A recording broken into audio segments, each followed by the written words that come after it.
Ya ha terminado Ironheart, así que ya sabéis lo que significa eso. Que vamos a rankear todas las series de la fase 5. Ya sabéis cómo va esto, ¿vale? Vamos a rankear, en este caso, todas las series de la fase 5 del MCU, entre las cuales se hallan, pues, tanto productos de Marvel Television como productos de Marvel Animation, los cuales creo que han tenido muy buen nivel en esta fase, y aunque algunos de ellos no se hallan en la línea temporal del 616, sí me parecen pues unas series a destacar y me apetece mucho hablar de ellas. Así que nada, le voy a dar un traguito al cafelito, que como veis tengo aquí mi taza bien guapa de Spider-Man, que me la hizo y me la regaló mi amigo Miguel, al cual le mando un saludito desde aquí. Y ya mismo empezamos. Y empezamos por la primera serie de esta fase 5, que fue Secret Invasion. Fijaos qué fase que arrancó en cines con Ant-Man Quantumania y en series con Secret Invasion. Bueno, ya sabéis dónde se va esta serie. Directamente a mala.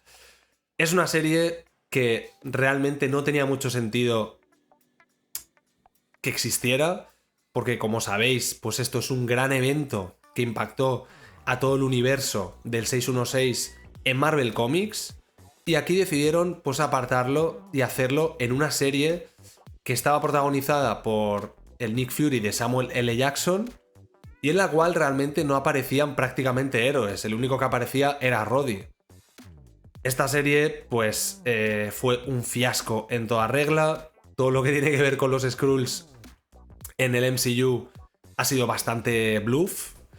Y en este caso aquí pues nos colocaban también al personaje de Gaia, que estaba interpretado por Emilia Clarke, y que al final pues lo chetaban a saco y no tenía demasiado sentido. Esta invasión secreta al final se quedaba en tierra de nadie y realmente pues no acababa teniendo el impacto que debería haber tenido. Yo creo que esto a nivel proyecto fue un error bastante grande, porque podría haber sido una muy buena película de los Vengadores. Así que, pues bueno, esta Secret Invasion se queda como una de las peores series de todo el MCU, si no la peor. Vamos a seguir con Yo Soy Groot. Esta serie, como está tan destinada a un público infantil, pues los primeros capítulos cuando la sacaron sí que vi alguno y luego ya no he seguido viéndola. ¿Vale? Así que la voy a dejar en no vista y vamos a pasar a la siguiente, que es Loki temporada 2.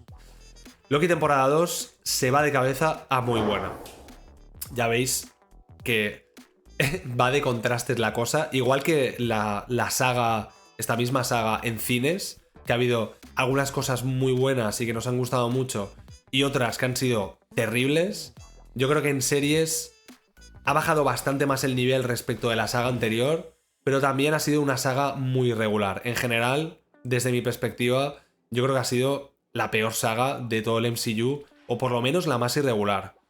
En este caso, pues vamos a hablar de Loki temporada 2, que, en mi opinión, baja un poquito el nivel respecto a la primera temporada. Yo creo que aquí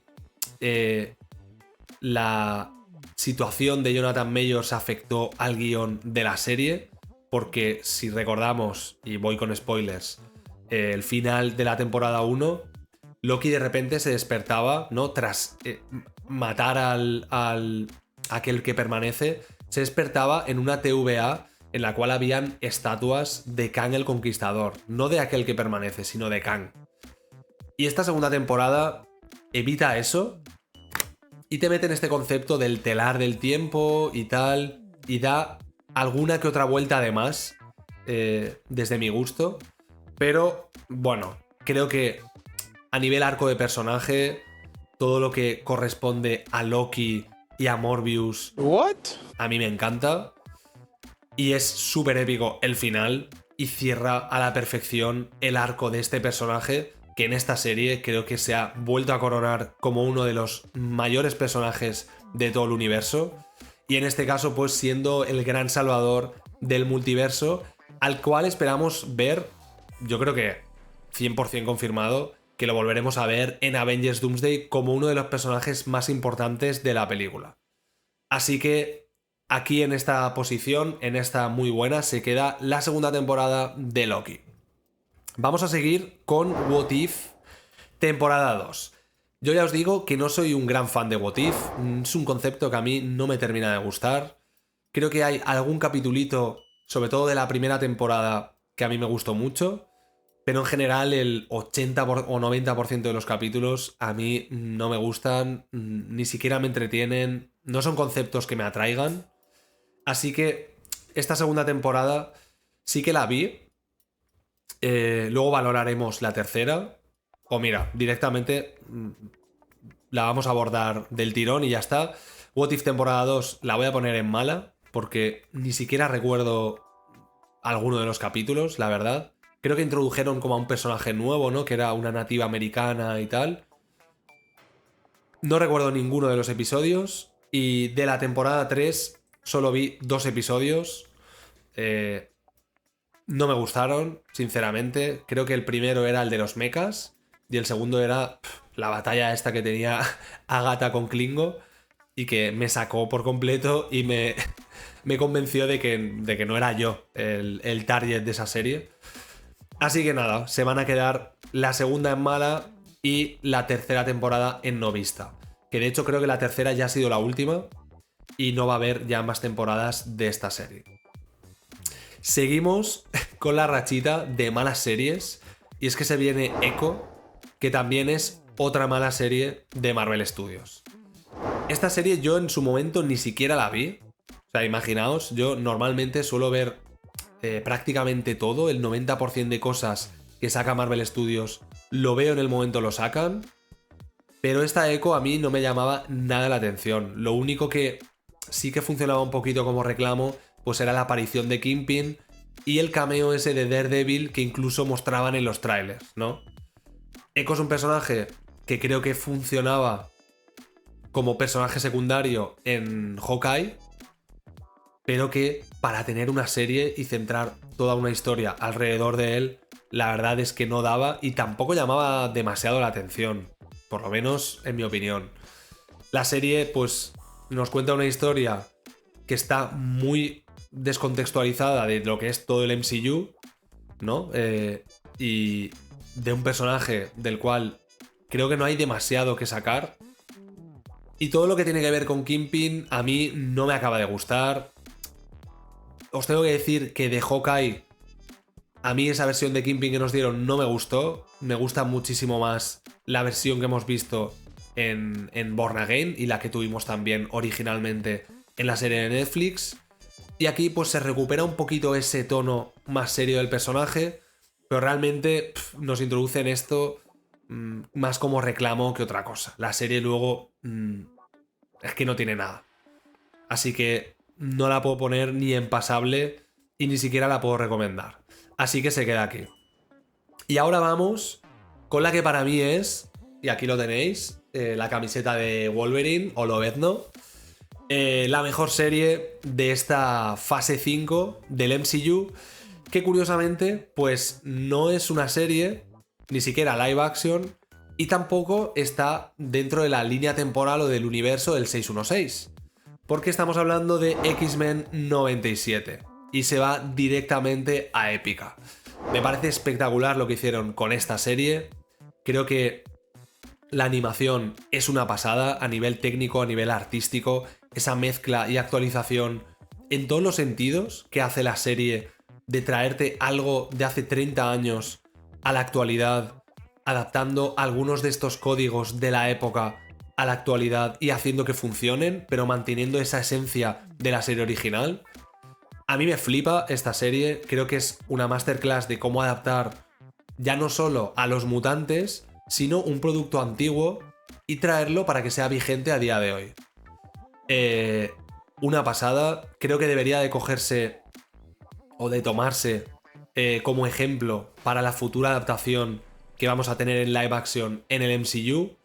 Seguramente pues no a nivel estético, ¿no? Porque al final a nivel estético esta serie remite mucho a una época pasada y seguramente en ese sentido pues en live action nos quieran mostrar algo un poquito más actual, pero a nivel tratamiento de personajes, historias, narrativa, creo que está muy bien orquestado todo. Salen un montón de personajes, pero nunca pierdes el foco, nunca sientes que te estés perdiendo algo o que estás invirtiendo tiempo en una trama que no es interesante.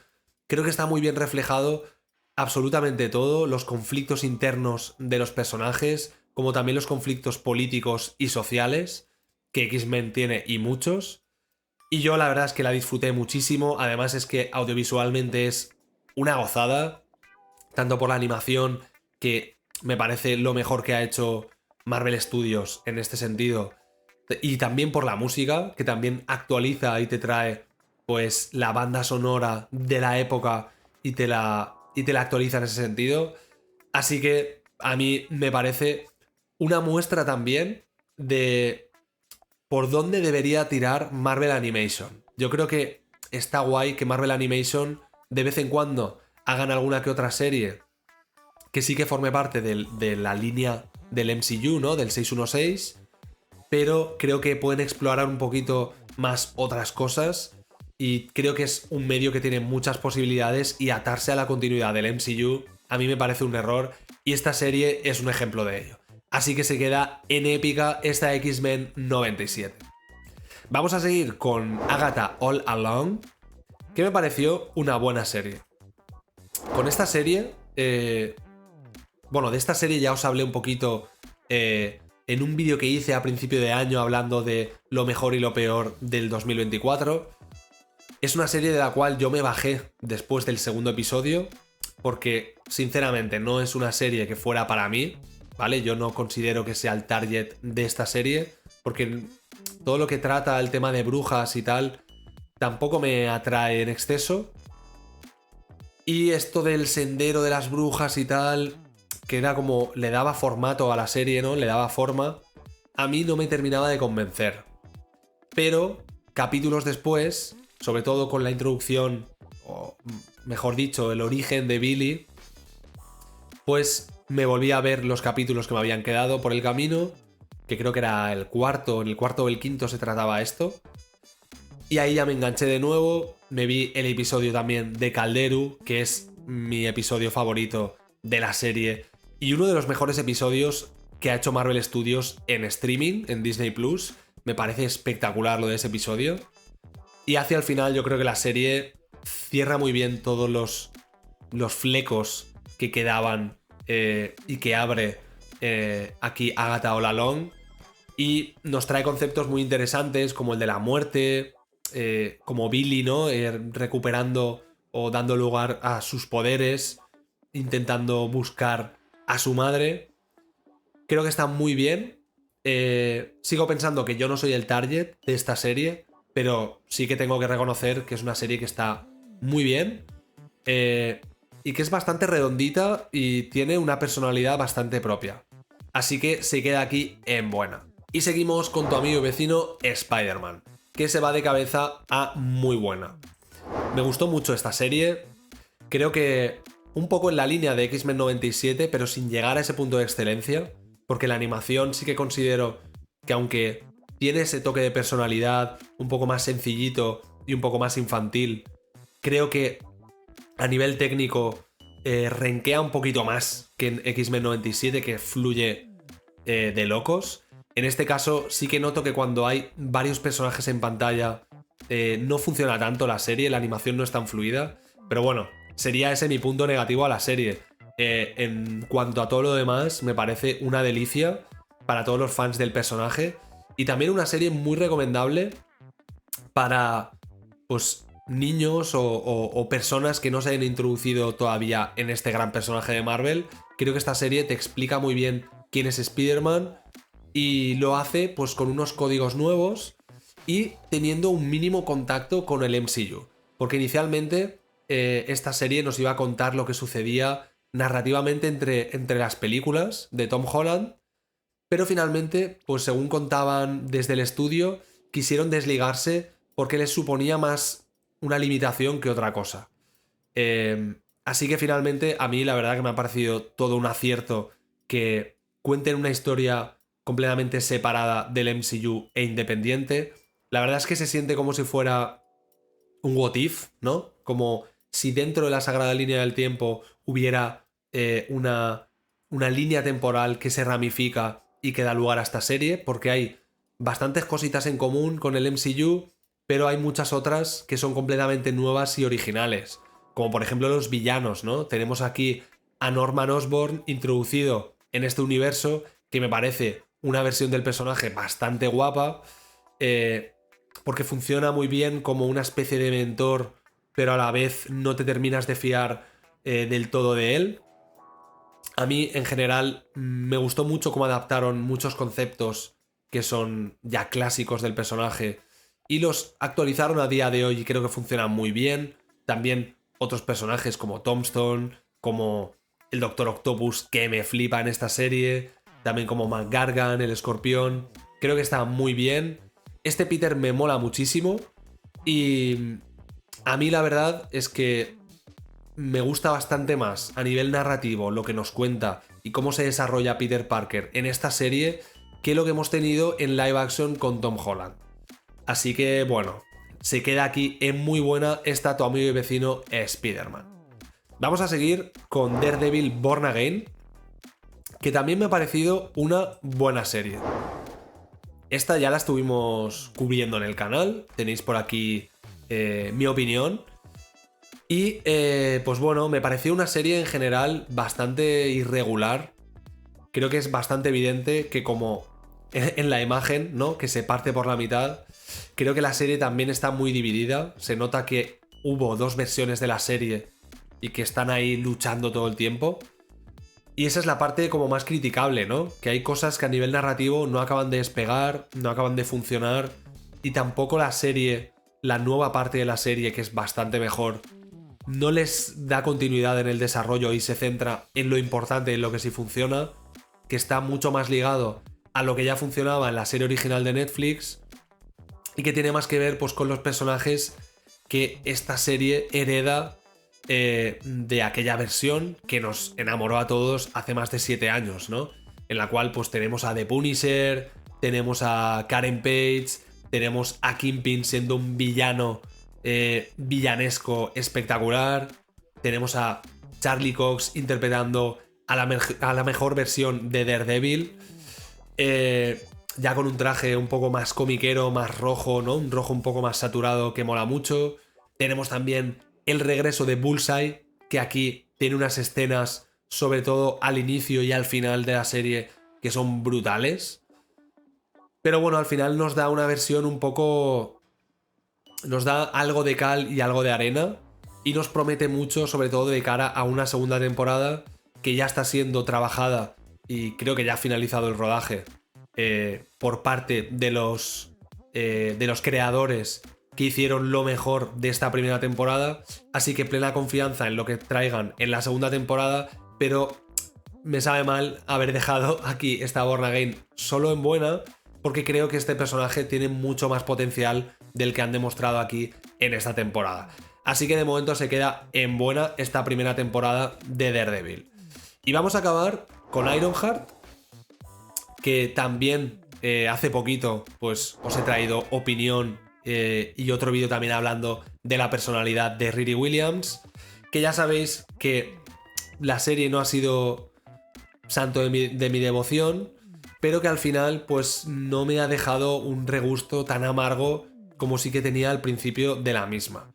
Así que por ese motivo no la puedo suspender, pero la voy a probar muy raspada. ¿Vale? Es una serie que tampoco recomiendo. Es una serie que a mí se me hizo muy duro al inicio. Sobre todo por eso mismo, ¿no? Por la personalidad que le dan a esta Riri Williams, que creo que es muy borde. A mí me costó mucho conectar emocionalmente con ella. Y muchas cosas se sienten forzadas en esta serie. Muchos personajes, pues la banda criminal esta de The Hood, los motivos que te dan por los cuales Riri se va del MIT, ¿no? Es expulsada y necesita como un trabajo para ganar dinero que no sabes muy bien o no queda muy claro en qué lo invierte. Todo el tema de la IA. Hay un montón de cosas que creo que son muy criticables y criticables con razón de esta serie. Pero a mí luego la segunda parte de la serie se me hizo mucho más llevable. Entiendo que ya porque me había pegado la hostia diciéndolo con pocas palabras en la primera parte de la serie y ya no me esperaba absolutamente nada. Y sí que al final pues me acabó sorprendiendo un poquito más. Así que yo me quedo más con lo bueno, con esas cosas que nos entregaban esos últimos 3 episodios, el desenlace pues de este conflicto que tiene Riri Williams, que creo que queda un poquito más claro hacia el final, unas peleas que creo que están muy bien, unos trajes también muy mecas que también están bastante chulos, y sobre todo pues la conclusión de esta serie que termina con la aparición de Mephisto, que a mí me pareció lo mejor de la serie, a mí y a todo el mundo, entiendo, y que pues bueno, nos indica que este lado más sobrenatural de Marvel Studios tiene mucho potencial y espero que lo exploren y lo sigan explotando muchísimo más y que le den mucha más forma en la siguiente saga. Y así quedaría mi tier list de todo lo que hemos tenido en Disney Plus en esta fase 5 en el MCU. Dejadme por comentarios cuáles son las vuestras, si estáis de acuerdo con la mía o si cambiaríais alguna cosa, que creo que es lo guay de estos vídeos, que cada uno compartamos la nuestra y que comparemos. Y dejad un like si os ha gustado el vídeo y suscribíos para no perderos absolutamente nada. Nos vemos en el próximo, gente. ¡Chao!